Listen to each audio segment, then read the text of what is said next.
अस्सलाम वालेकुम, मैं हूं शहजाद और उम्मीद है आप सब लोग खैरियत से होंगे। चूँकि अभी 2 दिन के बाद पेपर होने जा रहा है एडीएलडीए का और म्युनिसिपल ऑफिसर का, तो उसमें जो एक्सपेक्टेड एसेस हैं उसके हवाले से हम लोग बात करेंगे। और assistant director LDA, chief officer municipal officer, इसका अब इंग्लिश ऐसे का जो पेपर है वो 27 तारीख को होने जा रहा है। और उसके लिए सर रोल नंबर स्लिप्स भी कल अपलोड हो गई थी शाम जी। को। तो आप में से वो लोग जिन्होंने अभी तक अपनी रोल नंबर स्लिप डाउनलोड नहीं की, तो वो पब्लिक सर्विस कमीशन की वेबसाइट से जाकर डाउनलोड कर सकते हैं। अब सर के साथ डिस्कस करेंगे कि आखिरी 3 दिन है हमारे पास, और 2 दिन है बल्कि। जैसे ही आज आज 25 आज गुजर गई है। आज तक और कल का दिन है। तो कौन से ऐसे टॉपिक्स हैं जिनकी आउटलाइंस इनको देखनी चाहिए या उनके बारे में इनको कोटेशन देखनी चाहिए? सही। तो सर एक तो बहुत शुक्रिया। जी sir, thank you. Sir English ऐसे जो कि अभी पब्लिक सर्विस कमीशन लेने जा रहा है, हम्म। एक तो ये है कि ये जो इंग्लिश ऐसे है, हम्म। कल एक हमारा दोस्त मिला मुझे, तो वो कह रहा था, क्योंकि मैं जानता हूँ उसकी वन पेपर की बहुत अच्छी तैयारी है, वो मुझे कह रहा था कि मेरे 80 से 82 नंबर एक्सपेक्टेड हैं कि एडीएलडीए के फर्स्ट फेज में आ जाएंगे। बहुत ज़बरदस्त नंबर है सर। लेकिन हम्म। वो इंग्लिश ऐसे देने के लिए नहीं जा रहा था। ओए होए। काश उसकी अच्छी तैयारी होती हाँ, या एटलीस्ट नॉर्मल भी तैयारी होती, 40 नंबर उसकी आते तो उसका जैक तो लग जाता। इस तरह के बहुत सारे लोग हैं कि जिनकी जनरल नॉलेज की बहुत अच्छी तैयारी है, लेकिन डिस्क्रिप्टिव नहीं है क्योंकि उन्होंने कभी पढ़ा भी नहीं है। तो एक तो उन लोगों के लिए जो ये सोच रहे हैं कि हमें पेपर देना चाहिए या नहीं देना चाहिए, देना चाहिए, क्योंकि इस तरह के बहुत सारे लोग मौजूद हैं। लेकिन सर देखिए कि अगर हमारे देखने वाले हमारी वीडियोस पिछली भी देखते हैं तो हमने 2 बातों पे बहुत फोकस किया है। एक तो मैंने शुरू शुरू में कहा था कि ये उन लोगों के लिए ब्लेसिंग है जो शुरू में थोड़ी सी मेहनत कर लेंगे। हम्म। लोग इससे अभी फेयर में मुब्तला होंगे, इसके ना इंग्लिश बिल्कुल ऐसे ऐसे ही के, है। उर्दू ऐसे के। जिन लोगों ने थोड़ी सी मेहनत की वो निकल जाएंगे। ऐसे ही है। एक ये बात। और दूसरा, मुझे याद है कि हमने कोई 8 माह पहले वीडियो बनाई थी और उसमें आपने बार बार ये कहा था कि आप ये ना सोचें कि उसकी डेट आएगी तो हम लिखना शुरू करेंगे। हम्म। आप आज आधा सफ़ा लिखें, कल 1 सफ़ा लिखेंगे, परसों 2 सफ़े लिखेंगे, आप अब से लिखना शुरू करेंगे तब तक आपकी बेहतरीन ग्रेप हो जाएगी। नहीं, इनके सवालात खत्म हो तो ये सोचे ना। बस अब ये तो। अच्छा जी। अच्छा, अब आ जाते हैं, जो आप लोगों का पेपर होगा 100 नंबर का, इंग्लिश ऐसे होगा। हम्म। 5 से 6 मज़ामीन आपको दिए जाएंगे, उनमें से किसी एक मुद्दे के ऊपर आपने तकरीबन 1600-1700 वर्ड्स का इंग्लिश ऐसे लिखना होगा। अब जो इंग्लिश ऐसे अभी अभी आते हैं कि कौन से टॉपिक्स हैं जिनको आप गो थ्रू करके जाएं। लेकिन उससे पहले आपका इंग्लिश ऐसे में आपकी आउटलाइन होनी चाहिए, आपकी इंग्लिश की ग्रामर ठीक होनी चाहिए, आप आसान अल्फाज में अपनी बात को बयान करने के काबिल होने चाहिए। अच्छा, उसके साथ साथ आपके ऐसे के अंदर रब्त होना चाहिए। मतलब रब्त बहुत ज़रूरी है। अगर आपकी बात में रब्त नहीं है, जैसे शायरी में रब्त नहीं होता तो वो शायरी किसी काम की नहीं होती, सेम ऐसे इंग्लिश की या उर्दू की जो इंग्लिश या ऐसे की जो तहरीर होती है, अगर उसमें रब्त नहीं है तो वो किसी काम की नहीं है। तो सर आप कोई से भी 3 मज़ामीन जो हैं वो बताएं जो इनको हमारे देखने वालों को देख के जाने चाहिए। 3 फिर मैं भी सजेस्ट करूंगा। सर जहाँ तक पेपर अब होने जा रहा है म्यूनिसिपल ऑफिसर और और एडीएलडी एलडीए का। का, तो इसलिए मेरा ख्याल है कि ये दोनों की पोस्ट हैं। बिल्कुल इन्हें ऐसी है। नंबर एक तो गवर्नेंस जो है ना, उसको देख के जाना चाहिए, उसकी आउटलाइन को अच्छी तरह देख के जाएं, गवर्नेंस से रिलेटेड। गुड गवर्नेंस हो या गवर्नेंस के हमारे लूप्स हैं हम्म। जितने भी हैं, हाँ जी। मीन गवर्नेंस पूरी की पूरी एक थीम हो गया। हम्म। चाहे वो गुड गवर्नेंस है, जी बिल्कुल। चाहे वो बैड गवर्नेंस है, या वो फैक्टर्स जो हमारी गवर्नेंस को इम्प्रूव कर सकते हैं। ऐसी ही। लाइक पिछली दफा जो तहसीलदार का पेपर हुआ था, हम्म। उसमें भी आया था हम्म। कि आपकी जो एफिशिएंसी है, वर्किंग डिलीवरी है, वो आपकी गुड गवर्नेंस का एक क्या होता है, अहम स्टोन है। कंपोनेंट है, हाँ जी। जी। एक तो मेरा ख्याल है कि एक ये थीम है। दूसरा, हमारा इस वक्त जो करंट आमतौर पर बाकी पेपर्स में भी आ रहा है, एआई कह लें या सोशल मीडिया कह लें, दूसरा थीम ये हो गया मेरे ख्याल से। Artificial intelligence. ठीक है। ठीक है, क्या वो 5 साल बाद इंसान कहाँ पे होगा, हम्म। तो उसकी मदद से। अच्छा। और फिर जो तीसरा है वो है जो इन्वायरमेंट कह लें या उसको ग्लोबल वार्मिंग कह लें, मतलब क्लाइमेट चेंज। क्लाइमेट चेंज जो है। मेरी नज़र में ये 3 जो है ये बहुत इंपॉर्टेंट टॉपिक्स हैं, थीम्स हैं। ठीक है। आप क्या कहते हैं? अच्छा, मेरी नज़दीक ना सर, जो रिफॉर्म्स है ना, रिफॉर्म्स वो बहुत ज़रूरी हैं।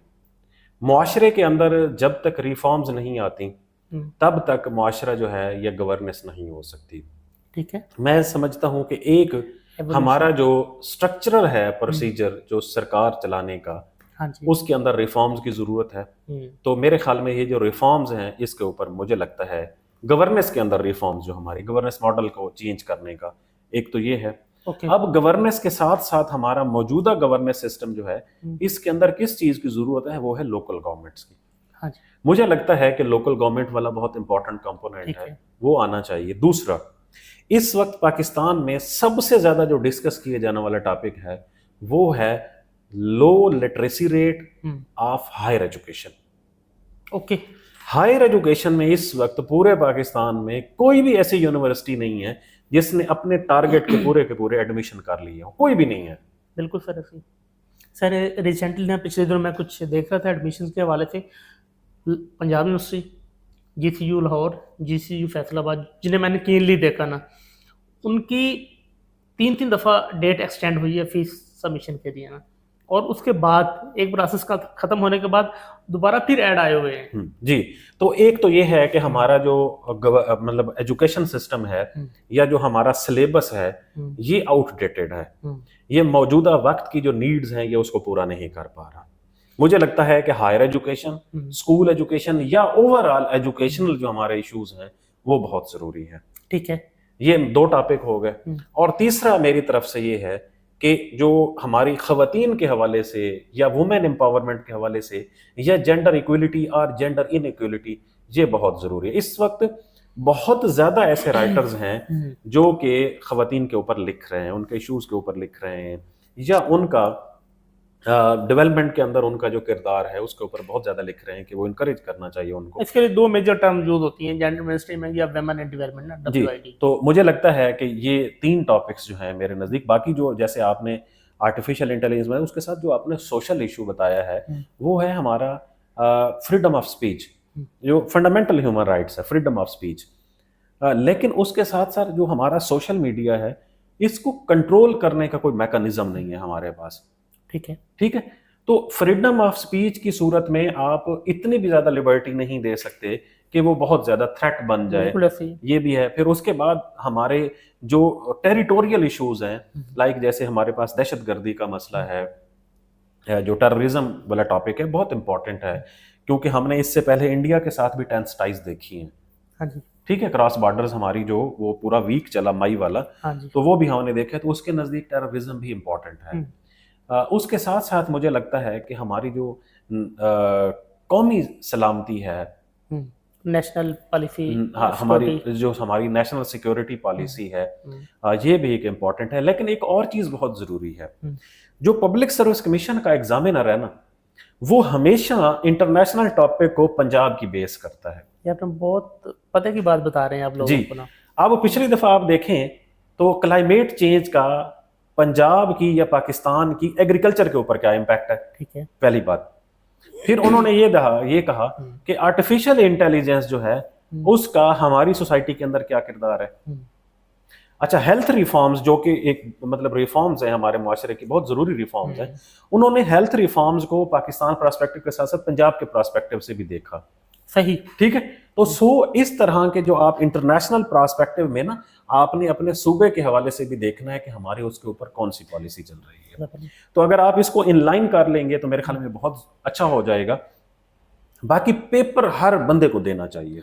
सर मैं अगेन कहूँगा कि ये जो अपॉर्चुनिटी है ना इनिशियल एसेस वाली, वो उन लोगों के लिए ब्लेसिंग है जो थोड़ी सी करेज करके, थोड़ी सी मेहनत करके, थोड़ी सी एफर्ट के बाद पेपर में जा बैठेंगे। सर जी, एक तो बार बार लोग सवाल पूछते हैं कि क्या सीट्स इंक्रीज होने वाली हैं या नहीं। हम इससे भी कुछ लोग पूछें सर, हमने कितने दिन पहले बताया था कि DGLDA ने पब्लिक सर्विस कमीशन को इतने दिनों से लिखा हुआ है, और आपको भी पता है पब्लिक सर्विस कमीशन को 18 जून को सिलेबस मिला था असिस्टेंट सुपरिटेंडेंट, और उन्होंने 3 माह के बाद उन्होंने अपडेट किया। तो ये प्रोसेस है सरकार के अंदर, PUCs पुट अप होती हैं, उसके ऊपर डिसीजन होता है और भी बहुत सारे लवाजमात होते हैं। तो ये सीट्स इंक्रीज हो जाएंगी इंशाल्लाह। मतलब ये ऐसा नहीं है कि आप लोगों के साथ हमने कोई गलत बयानी की हो, नहीं, ये वहाँ पर अंडर कंसिडरेशन है चीज़ें, और ये सीट्स बहुत जल्द इंक्रीज होने वाली हैं। तो आप में से वो सारे लोग हिम्मत करें, करेज करें और पेपर देने के लिए ज़रूर जाएं। पास फेल और बात है, जाहिर है आप आपने अपना आपने आइंदा भी तो पेपर देने हैं जी ना। आप अपना बेस्ट देकर आए उस दिन। आपने टारगेट ओरिएंटेड रहना है। आपने 4 टॉपिक्स 5 टॉपिक्स अगर तैयार किए हैं तो सिर्फ 4 से 5 हर टॉपिक के हवाले से एक एक कोटेशन याद कर लें। एक इंटरनेशनल ऑर्गेनाइजेशन नेशनल ऑर्गेनाइजेशन देख लें कि किसका रेफरेंसेस देख रेफरेंस लें मैंने उसमें। देना है। सिंपल अपनी टू द पॉइंट अपनी बात करें और उसके बाद जो है वो आप इंशाल्लाह कामयाब हो जाएंगे। ऐसा कोई मसला नहीं है कि आप अगर इंग्लिश ऐसे देने के लिए जाएंगे तो ये आपने को लिखवाया हुआ नहीं है कि आप रह जाएंगे। आप अगर अच्छा लिखेंगे टू द पॉइंट लिखेंगे पर्टिनेंट लिखेंगे और अपने सिलेबस से हटकर नहीं लिखेंगे तो मेरे ख्याल में आप कभी भी फेल नहीं हो सकते। सर देखें, जहाँ तक हम इसको इस पर्सपेक्टिव में देख रहे हैं कि मुश्किल हो गया है पीपीएससी ये है, तो देखें जो लोग इसकी तैयारी कर लेंगे, जिस तरह अब इंग्लिश ऐसे इसमें है, म्यूनसिपल ऑफिसर में है, एलडी में है या एआरसीएस, तो इन लोगों के लिए नेक्स्ट जो अपॉर्चुनिटी इजी हो जाएगी अगर ये लोग पीएमएस में जाते हैं। ऐसे ही है, बिल्कुल ऐसे ही इसका है। फायदा भी तो है ना इस चीज़ का। तो हमारे लिए आप तमाम दोस्तों के लिए बेस्ट विशेस। पेपर देने के लिए ज़रूर जाएं तो वो आप अच्छे एक शाहसवार बन सकते हैं। और अच्छा शाहसवार हमेशा या जीतता है या गिरता भी है तो मैदान के अंदर गिरता है। घर बैठ के बेड के ऊपर सोफे के ऊपर हमारी तरह ऐसा नहीं बैठा रहता और सोचता रहता है कि मेरे लिए शायद कोई गैबी इमदाद आएगी। गैबी इमदाद आपकी मेहनत करने से आपके साथ हो सर सकती है। चेगवेरा का एक पूरा कोटेशन मुझे अब एग्जैक्ट तो याद नहीं है, लेकिन उसका मकसद ये था कि जब मैं जंग में चला गया ना, फिर मेरे लिए फतह या शिकस्त मानी नहीं रखती। ऐसे ही बिल्कुल ऐसे ही है। तो फतह और शिकस्त से निकल के आप जाएं तो इंशाल्लाह आप ज़रूर कामयाब होंगे। बहुत शुक्रिया।